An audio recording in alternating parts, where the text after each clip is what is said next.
Abdulswamad Sherrif Nassir. Good morning. Good morning, sir. How are you? I'm all right. Under the circumstances,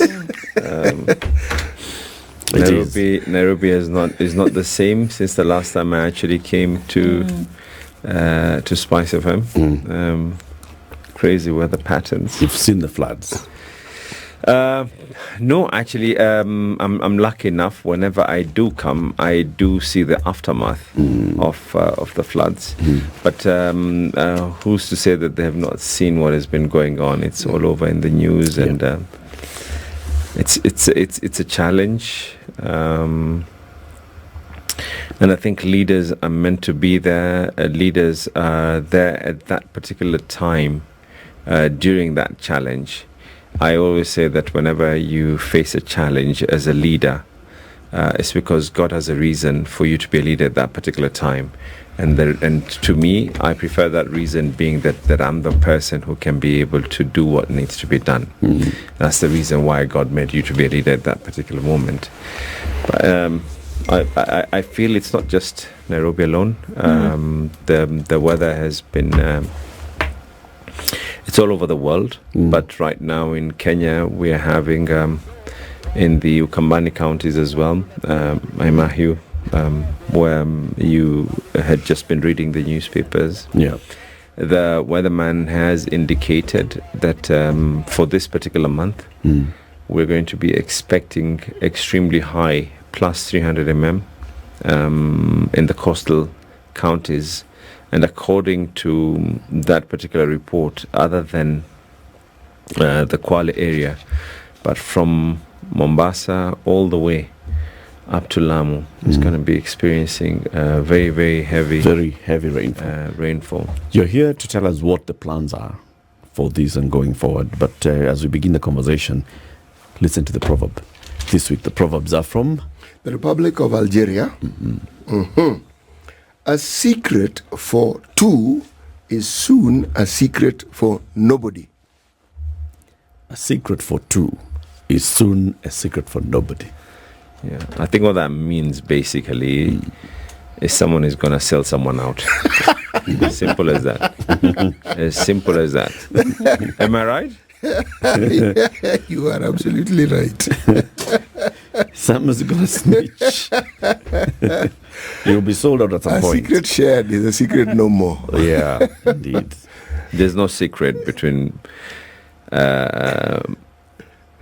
just more than one person. That's it. Yeah.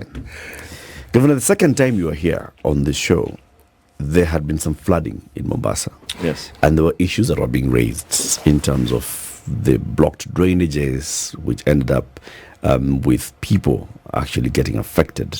And you had even said, what we need to do is also clear up some of these areas. We are going to clear some of these settlements so that we can give water the pathway it needs to head to the ocean. Tell us the update now with this current rainfall. I'm glad. Not that Mombasa has not rained. It's been raining the same time it has been raining in Mombasa. In Nairobi, it has been raining in Mombasa as well. The challenges that we had then, not the challenges that we have now. But you know how it is whenever, and I always tell this to my people, never get demoralized. It's human nature. People always forget that there was a time this is what would happen when it rains. And when you have just one more place that is remaining, then it becomes a challenge. People always look at just that one particular place. When I came in here, it was all over social media. The railways roundabout had been flooded. Kibarani had been flooded. We had areas in Shanzu that had been totally flooded. Certain areas in Likoni. We did what needed to be done. Once the rain starts hitting you, then you realize, one, where is it leaking? You start realizing where is it blocking, and we fixed what needed to be fixed. Right now, there are certain places where are totally out of our control. One of them, which is the only one actually, it's the only image you'll actually see on social media going around, and this is the a place popularly known as Quick Mart. It's on Links Road. It's unfortunate, and it's very, very unfortunate, because that road, first of all, is the national government road. Historically, it had never been built with any drainage system, because it has never been assumed that growth will be in that level. So water had always been going on the sides.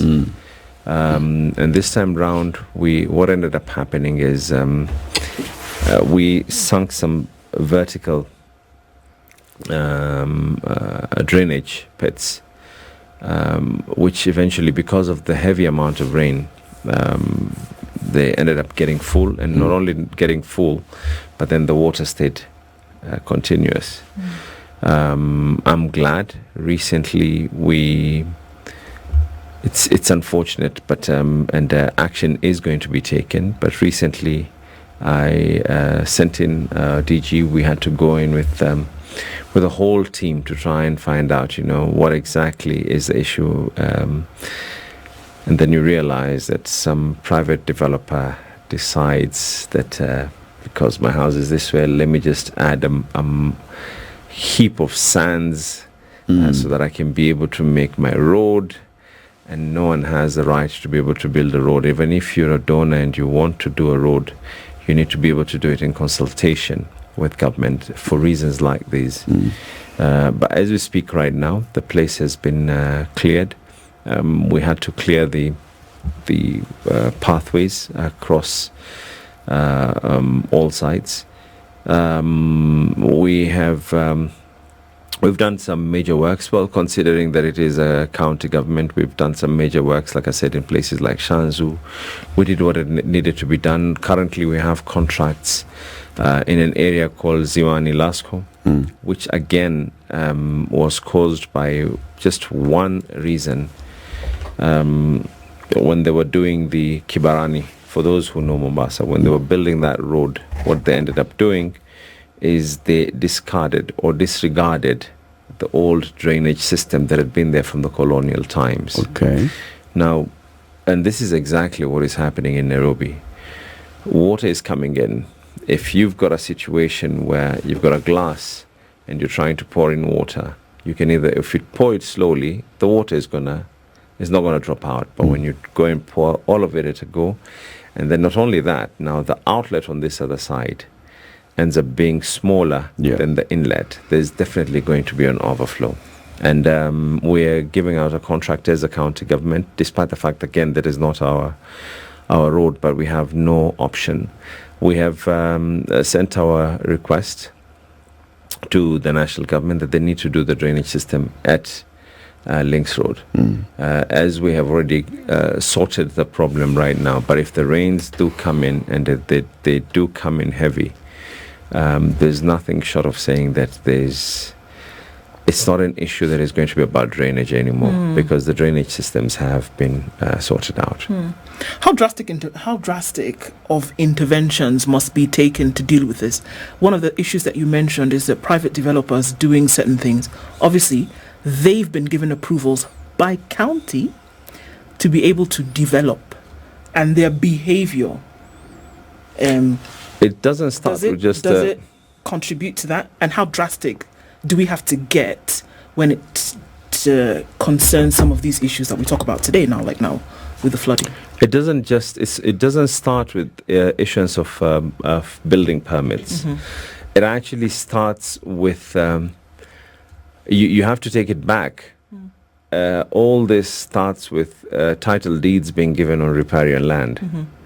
The whole thing is one vicious circle.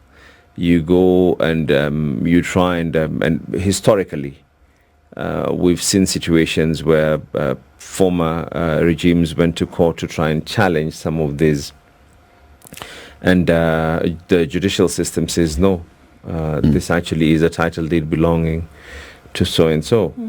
And when someone is now applying, it's their rightful title on paper and by law, but that's not God's law, because God's law is that this is a place where water has to be able to pass.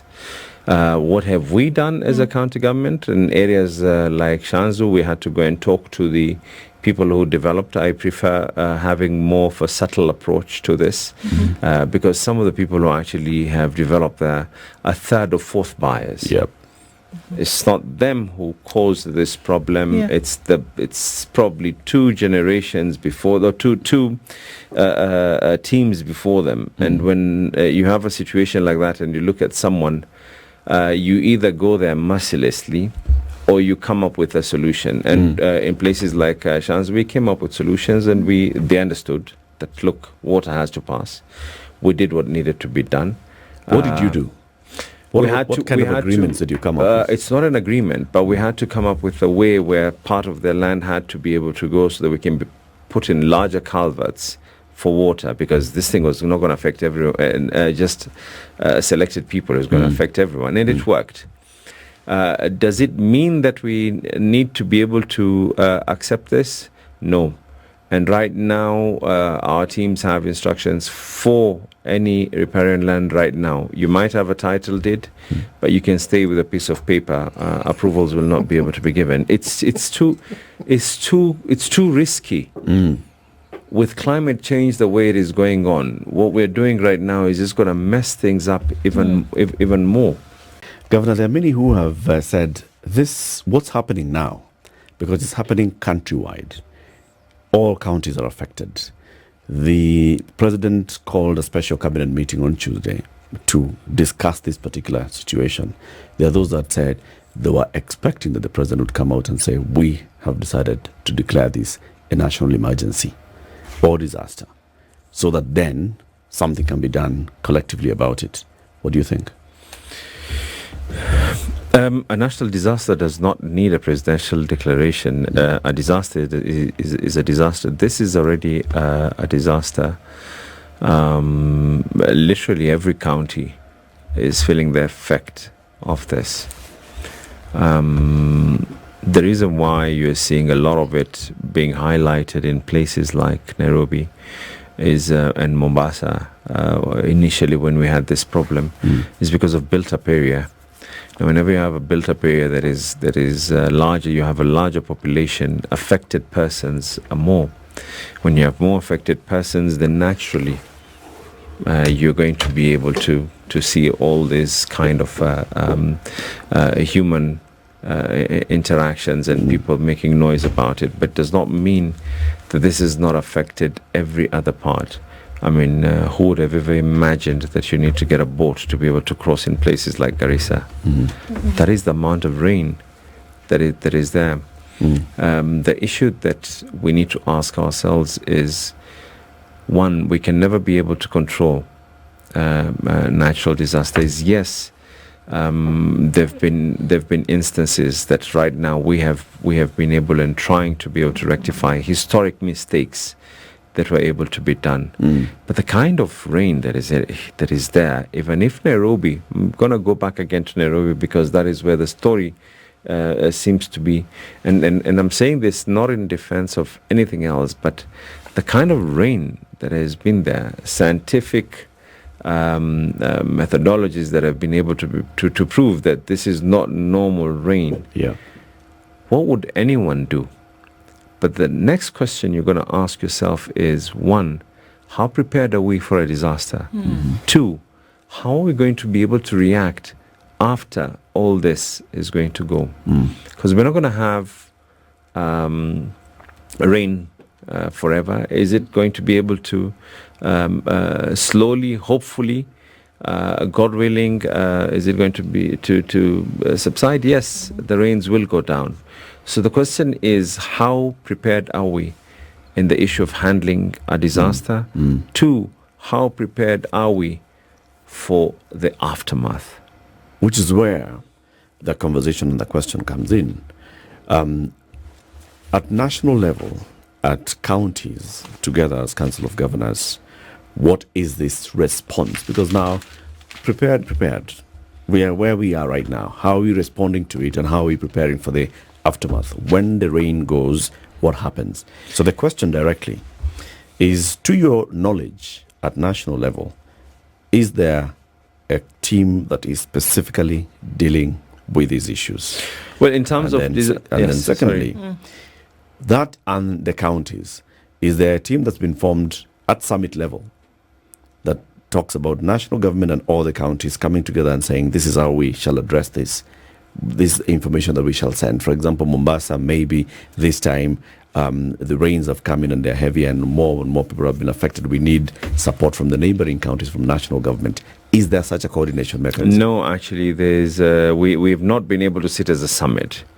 A summit is a constitutional body that is meant to meet, but we are not yet at that stage or that timeline for us to be able to meet. But what we have been doing is meeting as IBEC. IBEC is basically, and it's chaired by the Deputy President, who is in charge of basically listening to the issues and concerns from the county governments together with IGTRC. The last meeting that we had, I attended. There were two of us who actually attended. The other governors, I think it was because of a short notice. And there was a national response team that he'll have to forgive me, but he's a gentleman from the army. I've forgotten his name. He was introduced to me on that particular day. That was in charge. Our technical teams met earlier in the morning, and then later on they presented to us the whole case scenario. I did make the position of Mombasa very clear that let us do this in a very, very coordinated way. It doesn't help at all, either during response or after, for people to try and do this, that no, I'm the one who did this, you did not do this. I'm the one who did this, you did not do this. And I raised my issue. It was there, the media was there, and I said it. No offense to anyone, but when you do things and there's no coordination, it doesn't augur well for the public. It doesn't augur well for the interests of our people. So and I'm are we at a hoping- point, sorry to cut you, are we at a point where we need another conversation for a better coordination?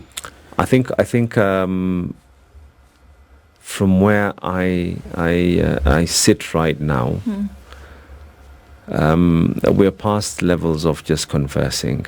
There's no more conversation. It is an issue of action. I remember last time when I came in here, I can't remember, was it before or after I came in here? And we got accused that counties had been given money and everything else, and then For El Nino, and the truth came out that we had not, and that is still the stand. What we're using is our own source and what is coming in from equitable share. This is, everything is going to boil down to cash flows. Like you said, right now, disaster preparedness, other than the fact that people are being sent mattresses, people are being sent this, life is trying to be, we're trying to save a life in a couple of areas. The biggest question you need to ask yourself is, after the rains have gone down, you're going to have diseases. You need to be able to ensure that your hospitals are going to be ready. Doctors are on strike. You need to be able to ensure that you have some medics who are going to be at work. You're going to have to fix these roads. Movement of people is an economic factor, is something that actually determines. So that is where we need to sit down and be able to agree. Are we looking at rebuilding these counties? And if we're looking at rebuilding these counties, where's the money going to come from? But there needs to be a now conversation, because everything with all of what we're looking at is all dependent on time. And this is where we must ask the question that, are these decisions that are being taken, if any, dependent on information and data? And all of this heavily on the data that we are getting from Kenya Met right now, or even other meteorological departments around the world, that we know that in the next couple of days, the rain is going to come down. Like you said, we've talked about the numbers. It's going to come down.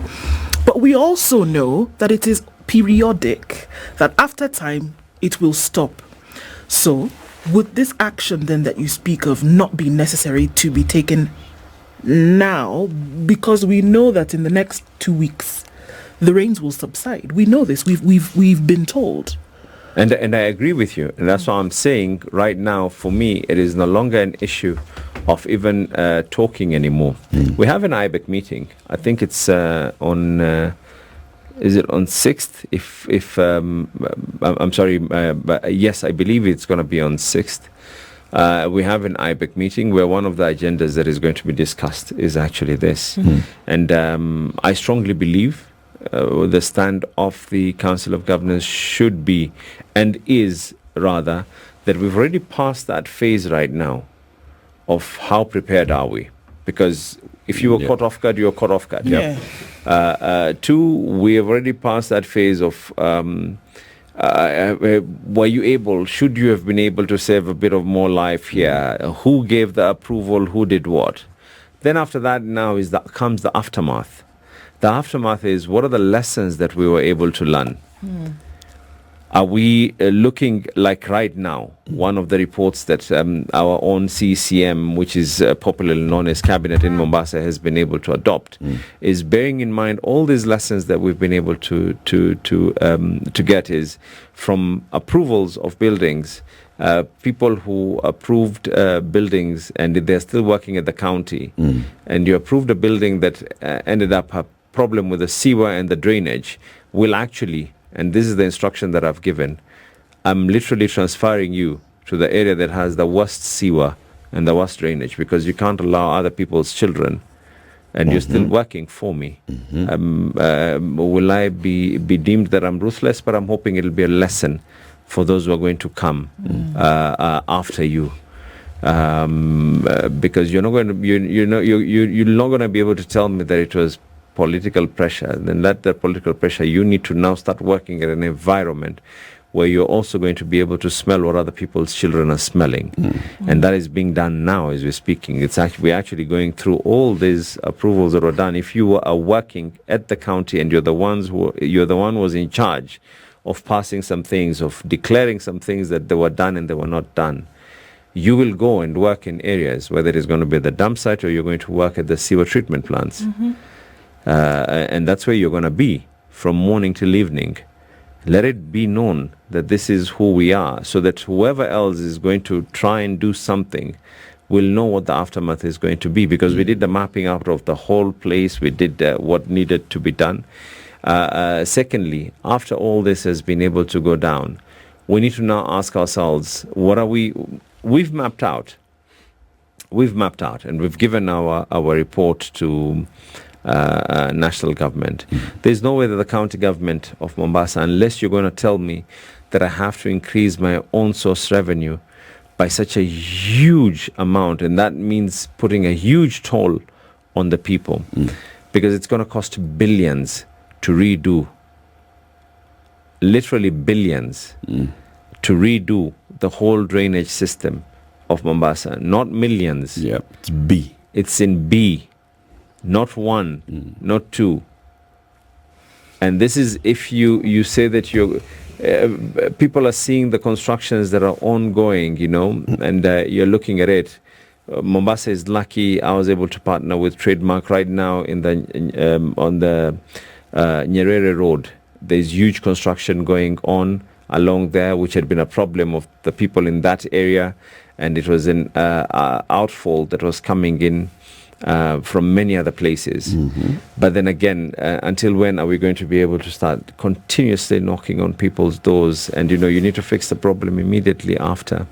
Mombasa has been lucky. We tried to sort out with our own source, and we were able to build a number of the drainage systems on our own, a number of them. And what we did is we basically looked at and learned from the lessons. When we came in, I think, was it about 2 months after being sworn in when we got the El Ninos? Yep. Yes. It was about 2 months. Yep. We didn't stop. we looked at the problem, that this is where the problem is. We know where the problem is. And that's the reason why I'm telling you today, when it rains at Kibarani, you're not going to see floods. When it rains at the railway roundabout, you're not going to see floods. In the CBD, there are no floods. Even in Kisauni. Yes. We're not saying that the problem has been finished, but at the same time, people will always focus on that one area, which was Quickmart. Unfortunately, and you're saying that has been sorted? It has been sorted, but it can never be sorted unless we're going to do something that is going to cost us at least, because we need to put a drainage system on that road. There's none.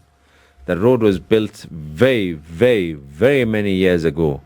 Years before I even could imagine that I'd even be a member of parliament, forget about being a governor.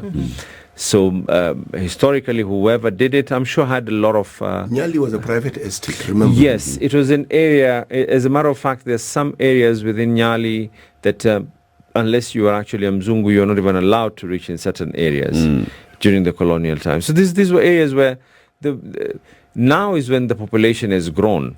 And then some funny guy decides, you know what, no, when it rains, I'm feeling a bit of rain coming into my road, mud will go near my house. So what did they decide to do? They went and put a heap of sand so that they can be able to try and build a road for themselves, and without even consulting the county. Do you have a supervisory capacity within, say, your roads department or your works department that ensures that clever people like this one don't go around inconveniencing everybody? Coincidentally, on that material day, immediately after I finished our CCM meeting, I had to fly to Nairobi, because it was the day that I'm telling you we met with the deputy president, and I asked the deputy governor to take charge and go physically on the ground. And right now we are already summoning some of the engineers in our county. We're already summoning the water administrators as well. It's important to get an answer. How did someone just go and put in sand and affecting a whole area without someone somewhere? Where were you? Governor, there's a question I have to ask before our time runs out. Is it true that the public... Why does time run out very quick whenever I come here? It's not just you. Really? Ask anybody who's come here. Yes, true. You are doing okay. Some people just say, guys, surely, we've only just begun. What do you mean we've ended? Okay. Is it true that the Public Finance Act states that 2% of counties, 2% of any allocation the county has to be set aside for disaster management? The law is there. I'm not exact. I wouldn't want to sound misleading. But I've not memorized the act. But yes, the law is there that you need to be able to set aside money for disaster. Did we set aside money for disaster? Mombasa did. Guess what happened? And it's so unfortunate. These are some of the issues that we're discussing as the Council of Governors on Monday. The Control of Budget actually refused for us to spend our disaster money. Sorry? Yes. The Control of Budget refused for us to be able to spend part of our money. Why? For one reason. And I was asking myself, but this is a disaster. You can't come and tell me now that I need to change a certain aspect of the Mombasa Disaster Act because it is deemed to be unlawful. Not the act itself. A clause in the act that needed to be amended. A very, very technical terminology that had to come up. Not that law would have affected any person, not that law in any way. And at the time of a disaster, it would have been better to say that, look, yes, as much as we're approving this right now, we're giving it this time frame. Because unfortunately, again, the way we have such a vibrant constitution and laws in this country, even an amendment like that, if you don't pass it through public participation, some funny smart pants will just take you to court. It's that bad. You know, some funny person will just take you to court. Not funny. You know, and let me tell you, no. Hear me out. Procedure, yes, it is procedure. But imagine you're dealing with a procedure that, one, does not affect anyone. It is just a technical terminology that has to be worked on, whether it is this CC or this CC. It was so funny in detail that I can't even remember it. But so the controller writes back to you and tells you can't spend that money. So what does that mean? We have to be able to take it back as executive to public participation, send it to assembly. They take it through public participation. By the time that process is done, the person you wanted to save with that disaster fund is probably dead. The controller of budget is trying to make sure that some funny governor does not use which is some good. funny law. But I think for this particular one, so how did you sort it out? We never used disaster money. Okay. Mombasa has been able to run with when you have goodwill from people. We never used disaster money. So for the avoidance of doubt, because I did read this one time in some social media that Molecula Pesa disaster, we didn't even spend that money. So it's still available in the case that it's needed and we need to drop stuff really quickly. That money is still there. Yes, unfortunately, we've just finished our public participation. We're now sending it to the assembly. So I don't know whether we will need it for this particular disaster. Or future one. Final question in a minute. Doctors are on strike. Are your doctors and clinical officers and some nurses on strike? Some of them are. It is very unfortunate. I'm the one who pays. I've never failed to pay. I've never failed to honor my part of the bargain. You're hitting me because of collective responsibility on your part. And when I say you're hitting me, I don't mean you're hitting me as an individual. You're hitting me on behalf of the people of Mombasa. Do I feel the plight of doctors? Yes, I do. But I feel more the plight of the people of Mombasa. I have no say on what Treasury can be able to allocate for interns. I cannot put a gun on the president's head and insist that. But what I can be able to do is pay your salaries on time. I can be able to make sure that where promotions are due, I get them done. I can be able to ensure that some of you are out on study leave and still being paid by the county government. 50-something of doctors currently being paid salaries, and they're still out there. We have done our part. Promotions since I came in had already started taking effect. Salaries are being paid on time. I have no debt with KEMSA or meds. I've paid. I've invested so much money on the NHIF for the people of Mombasa. And then, how does it feel when I see you not going to work and the reason that you're going to use is because of national government not being able to pay for interns? It is unfortunate, but we will have to take action. What action? Disciplinary action. Against the doctors? Oh, yes. Oh, yes. My loyalty is to the people of Mombasa. I've done what needs to be done. As governor, I have done what needs to be done. Doctors striked in Mombasa. They held Kamkunjis during my first month. I think the first month I'd not even settled down in office. And as I was saying, we always had a problem of Mombasa not paying doctors on time. And I said, but I've just been sworn in.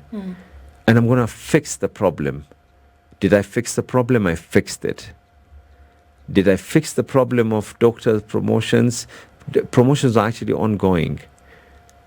Did I fix the problem of ensuring that our hospitals have medicine, that I have no debt with KEMSA, I have no debt with meds? I fixed it. Did I not honor my pledge that the people of Mombasa are going to get cover through NHIF? I paid NHIF and I ensured that anyone who is from Mombasa is at liberty to get that cover for free, without bias, without discrimination. How do you expect me to look at you when after I've done all this, for a fault that is not mine, for a fault that is not under the premise of the county government leadership, and you decide not to go to work? I pay your salary. The people of Mombasa because I can assure you, if it is equitable share, it is never enough to run this county. It is the little money that I collect from the dukas. It is the little money that I collect from the cess points. It is the little money that I collect from the parking. That is what keeps us moving, from the drainage systems to everything else that you can think of. You know, from here, my next meeting is with the Commission on Revenue Allocation, so that we can talk about increasing our equitable share as a city county, as a county that is handling all these others. You invest so much money, you talk to private donors, and you put up a traumatic center, a trauma center for children. You go and open newborn unit at Port Reitz. You go and open another newborn unit at Coast General Hospital. I declared and I honored my word that no child under 5 years should be charged in Mombasa from birth to the unfortunate time that, you know, if they're to die under 5. And what happens is every single hospital then sends its bill to us as a county government. I have 47 health facilities. Every one of these facilities sends a bill at the end of the month to the county government, and we reimburse you.